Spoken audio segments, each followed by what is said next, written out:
పురాతన కాలంలో దేవుని వాగ్దానంతో నడిచిన ఒక జంట ఉండేవారు, ఇస్సాకు మరియు రెబెక్కా.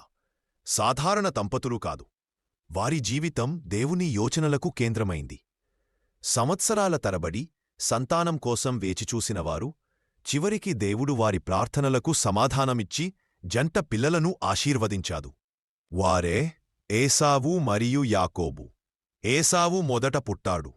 అతను శక్తివంతుడు, ధైర్యశాలి, వేటలో నిపుణుడు. అడవులే అతని ఇల్లు. యాకోబు మాత్రం భిన్నమైన స్వభావం.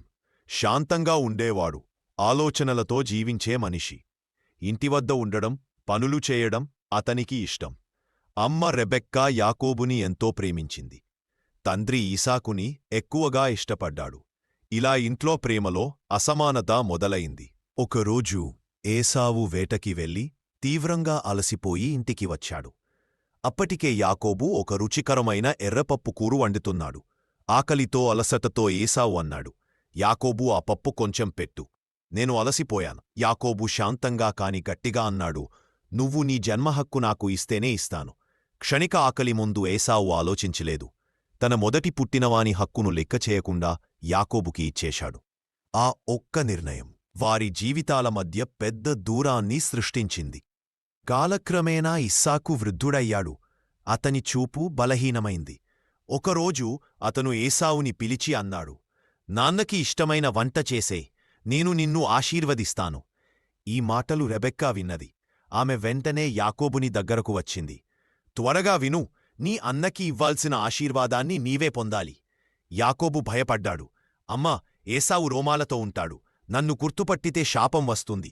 కాని రెబెక్కా అతనికి ధైర్యం చెప్పింది. ఏశావు బట్టలు వేయించింది. ఆటపుట్టులను అతని చేతులకు, మెడకు కట్టింది. యాకోబు వంట తీసుకుని తండ్రి దగ్గరకు వెళ్లాడు. ఇస్సాకు అనుమానంగా అడిగాడు, నువ్వెవరు? యాకోబు క్షణం ఆగి నిస్సహాయంగా చెప్పాడు, నేను ఏశావునే. చివరికి ఇస్సాకు అతన్ని ఆశీర్వదించాడు. ఆ ఆశీర్వాదం నదిలా ప్రవహించి యాకోబు జీవితాన్ని మార్చేసింది. కొద్దిసేపటికి ఏశావు వచ్చాడు. నిజం తెలిసింది. అతని హృదయం కోపంతో మండపోయింది. నన్ను మోసం చేశావు, నిన్ను చంపుతాను అని అరిచాడు. జీవితాన్ని రక్షించుకునేందుకు యాకోబు తన మామ లాబాను దగ్గరకు హరానుకు పారిపోయాడు. ఆ ప్రయాణంలో ఒక రాత్రి ఒంటరిగా నిద్రిస్తున్నప్పుడు అద్భుతమైన దర్శనం కలిగింది. భూమి నుంచి ఆకాశం వరకు చేరిన ఒక మెట్టు, దానిపై దేవదూతలు ఎక్కి దిగుతున్నారు. అప్పుడే దేవుడు మాట్లాడాడు, యాకోబు, నేను నీతో ఉన్నాను. నిన్ను రక్షించి తిరిగి నీ ఇంటికి తీసుకువస్తాను. భయంతో భక్తితో యాకోబు లేచి ఆ స్థలానికి బేతేలు అని పేరు పెట్టాడు, దేవుని ఇల్లు. హరానులో యాకోబు లాబాను వద్ద పని చేయసాగాడు. అక్కడ అతను రాహేలును చూసి ప్రేమలో పడ్డాడు. ఆమె కోసం 7 సంవత్సరాలు పని చేశాడు. కాని లాబాను మోసం చేసి లేయాను ఇచ్చాడు. మళ్లీ 7 సంవత్సరాలు కష్టపడి రాహేలును పెళ్లి చేసుకున్నారు. సంవత్సరాలు గడిచాయి. యాకోబుకు అనేకమంది పిల్లలు పుట్టారు. దేవుడు అతన్ని గొప్ప ధనవంతుడిగా ఆశీర్వదించాడు. ఇప్పుడు ఇంటికి తిరిగి వెళ్లాల్సిన సమయం వచ్చింది. స్వదేశానికి వస్తూ ఉండగా ఏశావు జ్ఞాపకముని వణికించింది. ఒక రాత్రి ఒంటరిగా ఉండగా ఒక దేవదూతతో అతను పోరాడాడు. అది శరీర పోరాటం కాదు, అది హృదయ మార్పు పోరాటం. ఆశీర్వదించేవరకు వదలలేదు.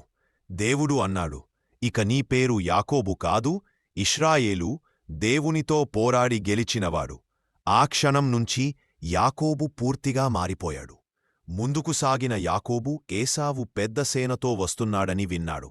భయంతో వణికిపోయాడు. కాని ఏశావు దగ్గరకు వచ్చి యాకోబుని గట్టిగా ఆలింగనం చేసుకున్నాడు. కన్నీళ్లు కార్చాడు.